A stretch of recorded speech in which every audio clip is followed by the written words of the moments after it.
How does toxic shame feel like? It's when you're around people and you feel a strong resistance when trying to be yourself. It's when you deep inside don't feel good enough. It's when you can't look yourself in the eye in the mirror. It's when you feel disgusted by yourself, feeling not lovable, feeling wrong, and just want to disappear. Toxic shame is a heavy topic, and I warn you that this video might be overwhelming for you or might slightly trigger you. But at the same time, shame in complex trauma is also very poorly understood. And this is why today I would like to reveal how it feels like, where it comes from, how it influences every aspect of our lives if we have complex trauma, and I also want to present to you ideas on how to heal toxic shame. A lot to cover today, so stay with me and let's get straight into it. Welcome to today's episode. My name is Robert, and this video is based on my own experience with toxic shame and my work with therapists that worked with me. And I'm not a healthcare professional myself, but I want to tell you a story that I recently experienced by myself, which is totally a prime example here of toxic shame. First of all, let's start with the question here. What does toxic shame feel like? Well, toxic shame is when every social interaction feels like a performance and you are the lead actor.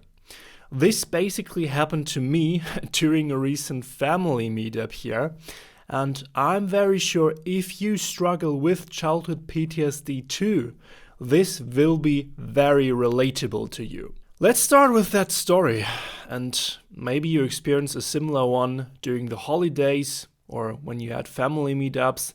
Well, when I got to this family meetup, I already was very stressed and exhausted from the journey to get there because I had to travel a bit.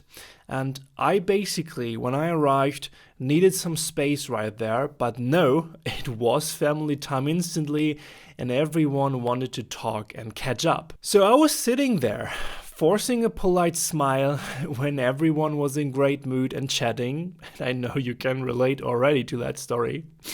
They were all laughing and I felt a bit like an alien, just wanted to calm down on my own, being alone a bit. But I also felt a lot of pressure here to participate. And they asked me questions and I thought in my head that every answer I would give had to be perfect as well.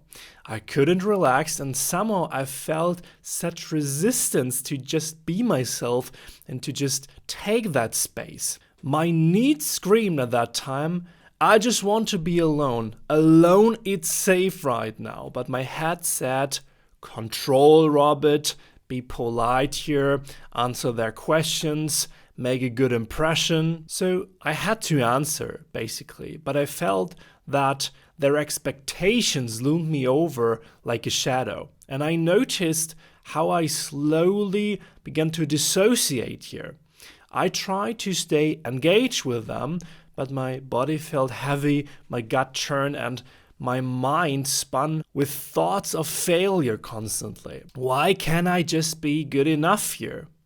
Why can't I just communicate my needs and how I feel? Why is that so difficult for me? And unconsciously, I judged myself hard for feeling how I felt in that situation. The room blurred as voices grew muffled. It felt like I wasn't really there, like I was watching myself from a distance here, which is a clear sign of dissociation, closely linked to toxic shame. I tried to mumble vague answers here, my cheeks already burned, and the weight of shame was pressing on my shoulders here. I just wanted to disappear on that moment, to escape the judgment that I was sure they were passing. Suddenly I saw myself kind of excusing, telling that I had to go to the bathroom. So I went and I sat there in solitude for 5 minutes just trying to calm myself down. If you've experienced trauma in your life before, I'm sure that you can relate to that story a lot and that those things also happen to you regularly. Many people just don't really know that this sensation is called toxic shame. But let's explore what toxic shame is in detail. Trauma expert Tim Fletcher said in one of his videos, which I really liked, toxic shame is a dis-ease of the self. And by seeing shame, shame is not an emotion. Shame is a core belief. Shame is basically a negative view of ourselves, of being not lovable, not being good enough. But shame is closely related to a stack of very heavy unfavorable emotions such as pain, fear, anxiety, insecurity, but also things such as depression, anger, jealousy, hopelessness. And no one with complex trauma is totally free from shame. The greater your childhood trauma is, the greater the shame that you experience is. Where does toxic shame actually come from? Well, as I said, primarily trauma in childhood at home. It's also often associated with a narcissist within a toxic family system. And if you have a narcissist within your family, then you might have experienced that there is something very wrong with you as a child. Your emotions were wrong, your needs were wrong, it was wrong to set boundaries, to say what you wanted. So basically everything around you and what you needed to live as a human being, just as you are, was wrong. And when you have such a childhood, the child will assume that they were the cause for the abuse and the humiliation. And toxic shame is basically the child's reaction to control a potentially uncontrollable situation.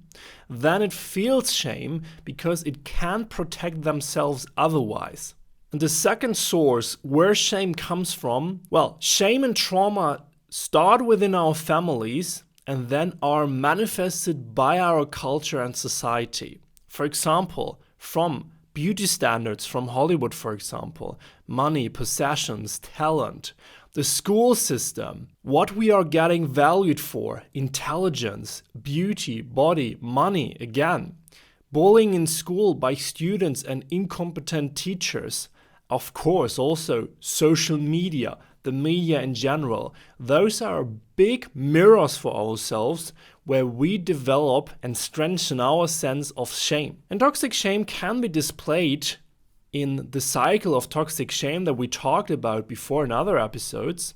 And I want to go through that cycle with you now again. When there is a spontaneous emotion arising, and that already happens when you are a child. So you feel something. Let's say you feel grief and you start to cry. And as a child, you already learned, maybe from your dad, maybe from your mom, that crying is not good, that expressing that emotion of grief is a bad thing and that you shouldn't do that.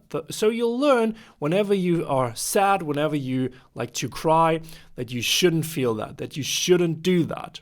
And therefore you develop a sense of toxic shame around that emotion, around that expression of your inner world. And slowly you start to playing a persona, a character here. You start to put on a mask and you start to suppress that emotion of grief, of sadness, and hide that emotion behind that mask. You are constantly the happy child or the happy person who never cries, who's always in a good mood. You're actually not, but you play that persona. You mask and hide your insecurities, specific emotions, and needs that now are bound to shame. So you have those shame-bound emotions where you think those are not good, those are wrong. This part of myself is totally wrong. So you're already abandoning a part of yourself which is totally necessary for living healthy relationships or for being human, because we all sometimes feel sadness and we have to cry maybe, and we feel that we are totally sad or angry. So we have this full spectrum of emotions. The cycle of shame then goes on, because many of us, if we constantly have to repress emotions and abandon a part of ourselves, then we need to compensate on that, because we can't be our authentic self. We can't be truly ourselves. Now, there are different compensating strategies that people apply here. For example, some, and that's pretty obvious then, if you know that, some might have grandiose thoughts. Some might have degrading thoughts. People with grandiose thoughts always try to increase their status and increase how they appear to other people and increase their character by telling others, I have so much money, I have such a great car, I have that, I'm doing sports every day. So they're increasing their value and compensate on the emotions and the parts of themselves where they have insecurities around. Other people do the opposite, so they have degrading thoughts and putting themselves in the role of victim, decreasing their value and saying, I will never make it, I'm such a bad person, I can't do anything. Maybe you know these people. So usually those are these two. What also happens quite often to people is that they end up in addictions, because addictions are things they control their mood with. When you take a substance, or it can also be work addiction, it can be addiction to sport, to sex, to anything basically. When you have an addiction, then this is also a form of compensating strategy, because you're able to regulate your mood and to bring yourself in another state, to bring yourself back from the emotion or the need you don't want to feel and where's the shame around. This definitely will end up at some point in exhaustion, and if that becomes chronic and you never see that and always continue to repress your emotions, then you might end up in things such as depression, states of anxiety, or burnout as well. And the more you end up in that burned out state, the more you will need to isolate, the more you will need to withdraw yourself. So social situations and relationships become very difficult for you. But as we are social creatures, and many of us have relationships or want to have relationships, we again at some point end up here in the beginning again, where we feel specific emotions in our relationships that we just cannot avoid. And then the cycle restarts. If you're trapped in that toxic cycle of shame, how can you break that cycle now? Well, let's talk through some approaches here. I have 3 steps for you. First of all, I list them up and then we go into them in detail. Step number 1 is the very best thing you can do now is creating awareness that you have toxic shame. Just knowing, okay, I have toxic shame here. And then number 2, create a safe environment. And step number 3, create self-acceptance for that. Let's start with number 1 here, creating awareness.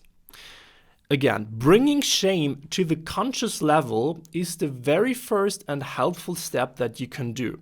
If you constantly have shame or the sensation of shame unconsciously going on, then you never will resolve it. So understand the cycle of toxic shame first. For example, with such a video here, I think when this video is very enlightening for you, then you already finished this first step. Now you have to implement that into your daily life and into your relationships.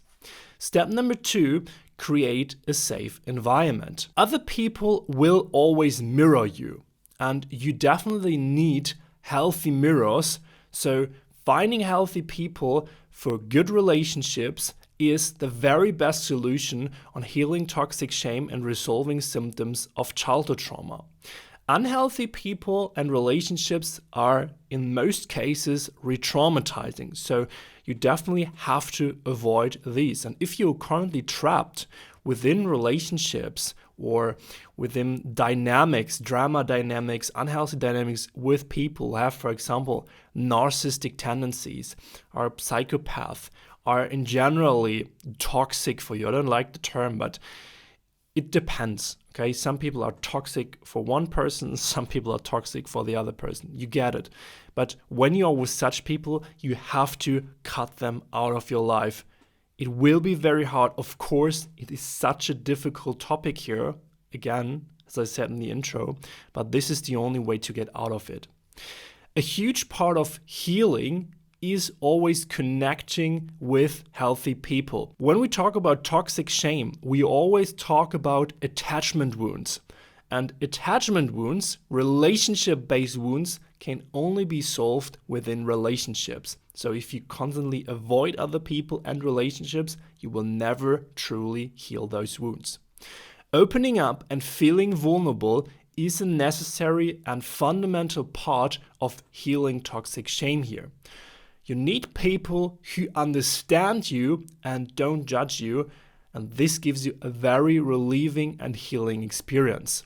I have a course for that on our premium platform, course number 1.5. If you're not familiar with our pyramid, I explain that to you real quick. During my years of therapy, I developed that concept and I try to break down everything I learned from healing those attachment wounds.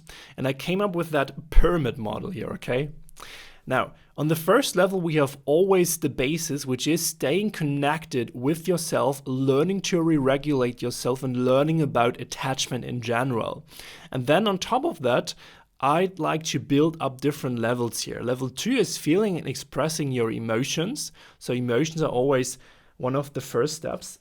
We have this beautiful emotion wheel here, which I always show. And when you have this experience for the first time, that you have a full spectrum of emotions and that you have the ability to feel and express all these, then that's already very relieving, because then you can connect different emotions also to the experience with toxic shame and categorize and understand them a bit better. On level 3, we have needs, because behind every emotion there is a need trying to be met. So you also have to understand your needs, what you need in order to feel good, to stay regulated. And on level 4, we have setting boundaries. Boundaries are also very important, because without boundaries, we are just permeable. We always feel at the mercy of other people, at the mercy of our own emotions, and we don't want that. And on level 5, I build courses on how to build trust and build self-worth. And that's basically the final step in order to resolve toxic shame here. Understanding yourself and building this close connection with yourself, that you know that you can protect yourself. On level 6, we also have courses on how to be and reach this pure authentic state, which is probably a bit utopic to be authentic all the time, but it's definitely in theory the path that you would go. When you resolve all of these levels and you go through them one by one, then in the end you ideally will be not shame-free, but you definitely are way further in the journey and now have resolved a lot of your shame. So it's a process. And we all also have to accept, step number 3, that shame will probably always be there in some form. Okay? There is no other way than self-accepting yourself, because this is the only thing that you can do. And that's basically the opposite of toxic shame here, also displayed on level 5, building trust and self-worth, accepting yourself. And self-acceptance is also not necessarily self-love, because self-love is a pretty difficult thing for people with shame.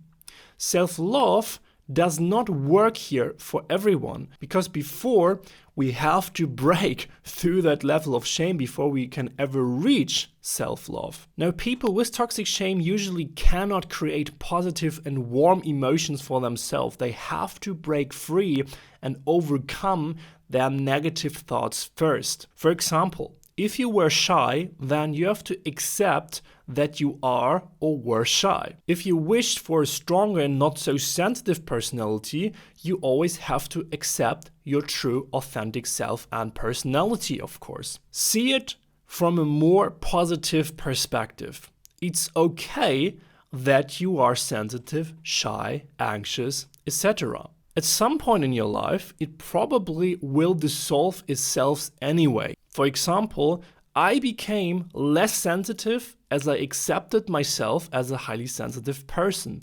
So I'm not in resistance with it anymore. Also, not just accept who you are, but also the path you're going.